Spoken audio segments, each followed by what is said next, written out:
Hi everyone! In this video, I will show you how to create an autofill table in Google Sheets using AI.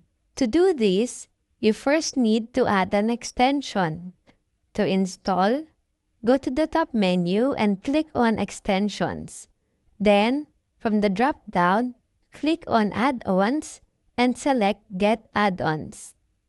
This will open the Google Workspace Marketplace in a pop-up window.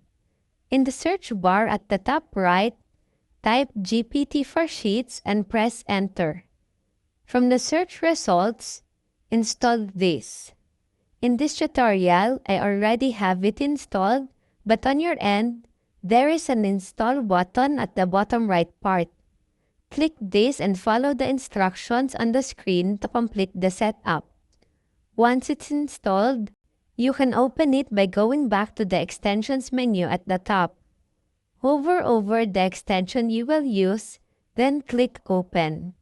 To create an autofill table, we will use the GPT table function.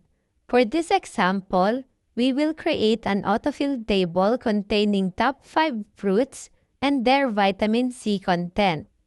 First, click on the cell where you want to put the table. Then type this formula, =GPT_table, open round bracket, double quotation mark, then type top 5 fruits and their vitamin C content, double quotation mark, then type close round bracket. Press enter and after a few moments, the extension will create an autofill table. So, that is how you create an autofill table in Google Sheets using AI. I hope you find this tutorial helpful. Thanks for watching.